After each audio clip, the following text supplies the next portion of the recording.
دوجار قافڵەی دوور و درێژی ئۆتۆمبیلەکانی مەسرور بارزانی و وەفدی هاوڕێی کاجێگری دووەمی سەرۆکی پەرلەمانیشی تێدا بوو گەشتە سلێمانی و بۆ وەرگرتنی ناوی کاندیدەکانی ئەو لایەنانە لەگەڵ یەکێتی و گۆڕان و سۆسیالیست کۆبوویەوە.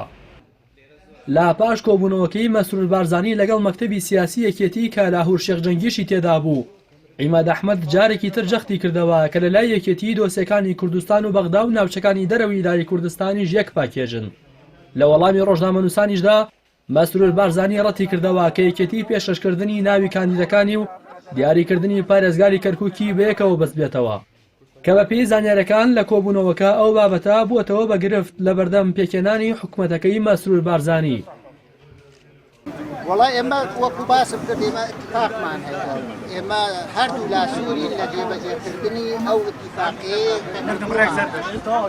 ئێمە هەموو کێشەی کوردستان بە ناوچەکانی دەرەوەی کوردستان خانەقین و کەرکووک و سینجار و بەشەکانی تری کوردستان بە بەشێکی زوندوی کوردستان ئەزانین کێشەی ئەو ناوچانە کێشەی هەموو لایەکمانە.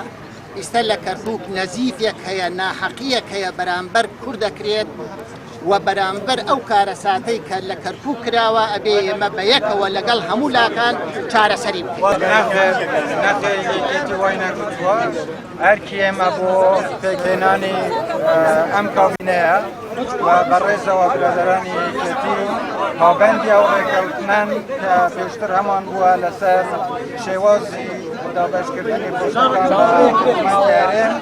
و ئینشاڵڵا لە وادەی خۆی چاوەڕێی ئەوەیە کە برادەرانی یەکێتی سوودی وەزیرەکانی خۆیان پێشکەشکەن و خەڵک لەو چاوەڕوانیە واتایان.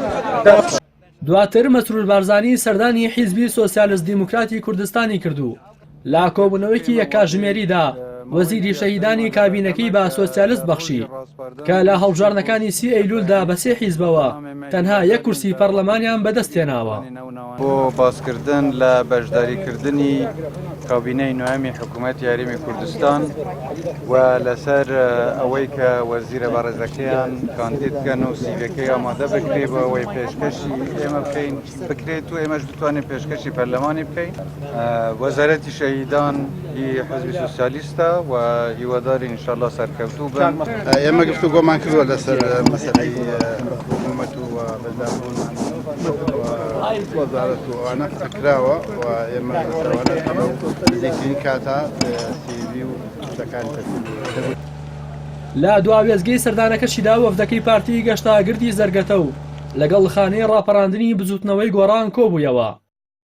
لە دوای کۆبوونەوەکەشیان مەسرور بارزانی لە بەردەم میدیاکانی حیزبەکەی و گۆڕاندا سوپاسی گۆڕانی کرد کە پابەندی ڕێکەوتنەکەیان بۆ لەگەڵ پارتی. هێمن هەورامیش ئەندامی شاندەکەی پارتی با ڕۆژنامەنووسانی ڕاگەیاند دانوستانەکان زۆر باش بووە و جەختیشی کردەوە بەر لە وادەی یاسایی کابینەی نوێمی حکوومەت پێک دێت. ڕێکەوتنمان هەیە لەگەڵ لایەنەکانە ڕێکەوتنەکە زۆر کوپێکە ڕێکەوتنەکە خۆی بەڕێوەچێ دڵنیای خەڵکی کوردستانەکە ئینشاڵڵا لە کاتی خۆی کابینە ئێمە ڕێکەوتنمان هەیە سێ ڕێکەوتنی سیاسی پاشکوی ڕێکەوتن لەسەر کەرکووک ڕێکەوتن لەسەر حکوومەت پارتی پابەندی هەر سێ ڕێکەوتن. لە کۆی کۆبوونەوەکانی ئەمڕۆدا هیچ لایەنێک سیڤی کاندیدەکانی پێشکەش بە مەسرور بارزانی نەکرد. ناشزانێت یەکێتی بەبێ دیاریکردنی کاندیدێکیان بۆ پارێزگاری کەرکووک ناوی کاندیدەکانی بۆ کابینەی نوێم پێشکەش دەکاتیان نا کە ئەگەر بێت وەم گرفتە سەر هەڵبداتەوە ئەوە چەند مانگێکی دیکەش پێکێنانی حکوومەت دوا دەکەوێت کە تا ئێستا 8 مانگ و 7 ڕۆژ بە سەر هەڵبژارنەکانی 30 ئەیلول تێپەڕ بووە و ململانی لایەنەکانیش لەسەر پلە و پۆستە جیاوازەکان کۆسپی بەردەم پێکێنانی حکوومەتە. ڕاستی حەمامین کەناڵی ئاسمانی پەیام سلێمانی.